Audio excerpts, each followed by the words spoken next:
In today's video, we're going to assemble the Woodpeckers spline jig. Now, this is not going to be a review. This is just the assembly, as I wanted to keep those as two separate videos. There will be a review in the future. This video is relatively niche, but I like to document these things just for the odd person who ever may need to see somebody else assemble something. The first thing we're going to want to do here, and when we receive anything that requires assembly, is take everything out, spread it out, and if you need to or want to, take a photo. In case you do not have anything, it's best to take the photo when it's right out of the box so that if you email them, you can say, hey, here's what's in my box, here's what's missing, and they will likely send you the missing piece for free. So with this, we have the two extruded aluminum tracks, we have the 4 angle brackets, we have the flip stops, we have the knobs, we have all of the bolts and nuts for the hardware, we have the 2 legs, and then we have 4 of these glide strips. Now this does not come with the little clamps. You may see those in some product photos. Those are not included. They are sold separately, so don't think you are missing them if they are not in the box. You do have to pay extra. The first thing we're going to do is we are going to separate these pieces right here and move all of this to the side. Now this essentially works on a T-track style system that allows for adjustment. And what these bolts and nuts are for is that we're going to feed one through all of these holes here and start a nut on the back. And then this will glide through that T-track style system in and out of there, allowing us to lock it down when we have it in place. So go ahead, put all 4 in all of these and start the bolt on the back. Don't tighten it all the way down. Once we have our 4 brackets assembled, we are going to look at our aluminum extrusion here. We're going to flip it over to the back, and these are going to slide into these 2 slots. Now they are going to go in such that they are going in hot dog instead of hamburger. If this was hamburger, we're going in hot dog.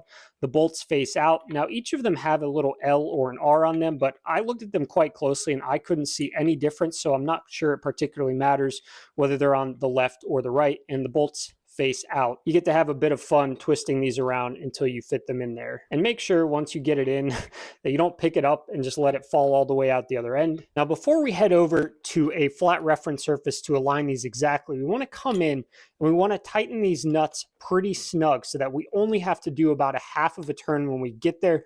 We're going to be standing these up to align these perfectly with the edge, but these are those nylon nuts, so they're relatively hard to tighten at the end. We want to get it real close so that it's not flopping all over and we don't have to turn it a bit by the time we get down there. Once we've got these really snug, we're going to want to come over here, hang it off of our flattest surface in the shop. For me, that's going to be the wing of my cast iron table saw. We want those bolts hanging over the side, and we're just going to tighten this down. This is to make sure that we align exactly with the edge.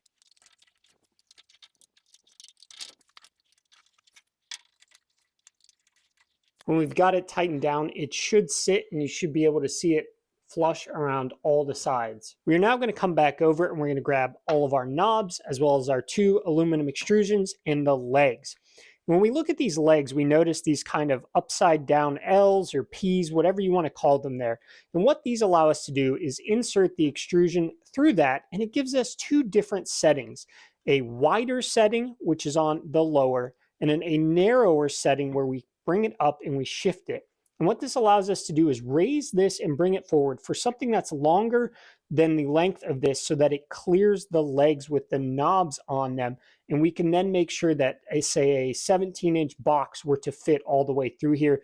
Most of the time we'll keep it in the lower, as this will bring us closer down to the table. But as long as they're all in the same spot, it will be registered correctly. So normally just go ahead, insert it in, move it back and down to this lower position, tighten down with 2 knobs, do the other side, and then we'll come back.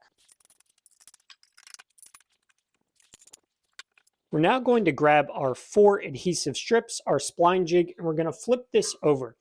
We obviously ride this up against the table and the fence, so we have 2 sides that we don't want scratching anything and that we want to move smoothly. The bottom here and the side, 2 per side. Now these holes here on the bottom are for hanging. They're essentially a keyhole system, 1 on either side. You could put 2 screws or nails into the wall and hang it. So because of that, when you go to do these glide strips, I can tell that these were hand cut by somebody. The 2 you put on the bottom, make sure that they don't overlap not only the edge of this, but also the keyhole that you may want to use to hang it. These two fit nicely between the two. I may need to snip this one a bit, but if you have any longer ones, as I noticed they're, hand cut, they're not all the same size, just put the longer one on the edge and then pick a side that you want to hang it by and trim down to fit in between, or just slide it over to the other side. That fits nicely between the two. One thing I always like to do with sticky backed adhesive things like this is to start it on one end before peeling it all the way off, and then to push down as we peel to get that nice seal on there.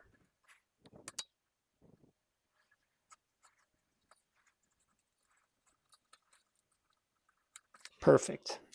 Now we'll just do this for all the sides, make sure there's no air pockets in there.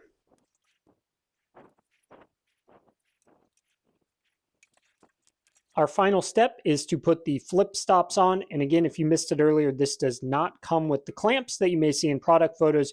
You will have to order those yourself. Just loosen these up a bit, slide them into this top rack right here. You can tighten it down, and they flip up nicely in case you're doing multiple, but you want to have somewhere that you need to come to later to stop. I'm going to put 2 per side, but in theory, you could put multiple on one side. If you want to have 3 different stopping points, you could order even more if you want. Well, that's going to do it for us today, the assembly of the Woodpeckers spline jig. There will eventually be a review video. If you're watching this relatively soon after this is released, it's not going to be ready yet. I want to go through a few projects. I'm going to compare it to my homemade one right now, explain exactly why I bought this and spent the money on it. Hopefully this has helped. If you have any questions, let me know. If you have any tips, let me know as well for maybe easier ways to assemble this. All right, thanks for joining me today. Bye.